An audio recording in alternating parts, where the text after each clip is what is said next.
Bonjour, je suis Hakim La'alam et je vous propose ma chronique du jeudi 4 juillet 2024. Elle s'intitule Juillet des fiertés. Maliche, mettez cela sur le compte de mon côté fibre à fleur de peau. Il paraît qu'il ne faut pas sombrer dans le nationalisme. Il paraît. Pourtant, et je n'ai pas la verlue, les temps sont au nationalisme galopant dans la vieille Europe et dans les Amériques. Et les mêmes qui nous conseillent de calmer nos ardeurs pour notre pays, d'abandonner cette manie infantilisante de brandir notre drapeau à chaque coin de rue et de balcon, ne s'interdisent pas, eux, de plonger un bulletin de plus en plus à droite, de plus en plus préférence nationale dans leurs urnes. Alors, smhouli. Mais aujourd'hui, je me lâche volontiers. Et volontiers, j'accepte en retour d'être taxé de primitif, de rentier de la mémoire ou de one-two triste attardé. Aimer son pays est une tare de ce côté-ci de la Méditerranée, une qualité de l'autre côté, encore une bizarrerie de la démocratie à la carte. Oui, je me lâche. Je me lâche de bonheur non dissimulé et encore moins bridé de voir ces centaines d'engins, de chantiers, ces camions et autres matériels roulants et convoyés serpentant en procession géante et quasiment interminable vers les wilayas de Béchar et de Tindouf. De vrais engins, de vrais camions, de vraies excavatrices, de vraies pelleteuses, de vraies bétonnières, du matos de vrai. Je le dis gracieusement pour les accros au virtuel qui voient à chaque pas accompli par l'Algérie l'œuvre illusoire de l'IA, l'intelligence artificielle. Le chantier de la ligne de chemin de fer Béchar-Tindouf, Garage-Billet avance, à pas cadencé. Œuvre gigantesque que les corbeaux, sur leur médisance perchée, nourris au fromage qui pue et bourrés aux hormones du RMI et de la pige troisième catégorie, celle d'indique de la piscine ou de la DGED marocaine, annoncée il y a quelques mois seulement encore comme impossible, onéreux, irréalisable ou carrément fake news.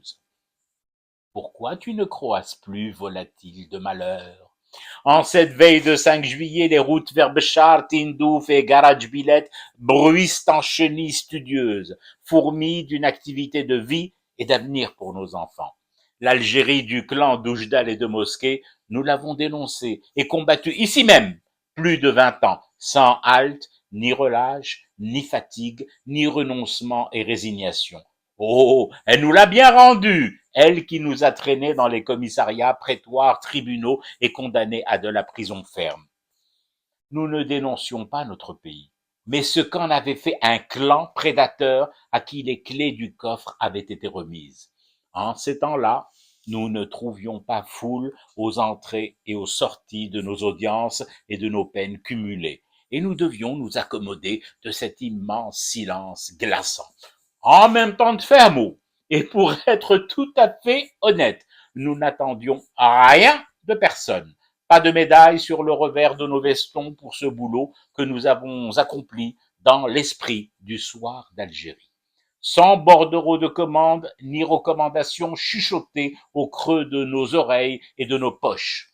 Nous n'avons pas touché de devise ni de mandat pour dire tout ce que nous pensions du régime des Bouteflika et de sa cour prédatrice.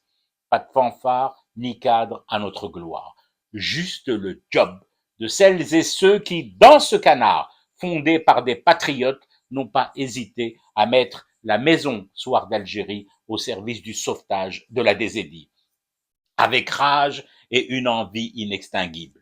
Je peux vous le dire aujourd'hui, c'est avec la même rage, mais victorieuse, et encore plus d'envie que je m'enorgueillis de ce chantier avancé, très avancé, vachement avancé de la ligne ferroviaire Béchar, Tindouf, Garage Billet.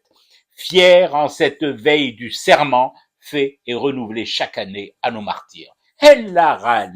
Ici, dans cet espace et dans toutes les autres pages de ce journal, on ne nous fera jamais complexe, ni honte, ni tard d'aimer notre désédit, de la mordre lorsqu'il fallait la mordre, à l'époque, pour en arracher les verrues et les tiques, de l'étreindre aujourd'hui et de murmurer au bord des tombes des héros que le pays finalement n'a pas été revendu au dinar symbolique par les Marocains et les fils de Fafa.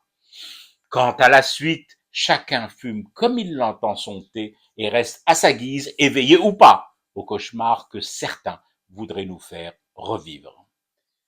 C'était Hakim La'alam, je vous retrouve samedi pour une autre chronique et une autre façon de dire son amour à l'Algérie.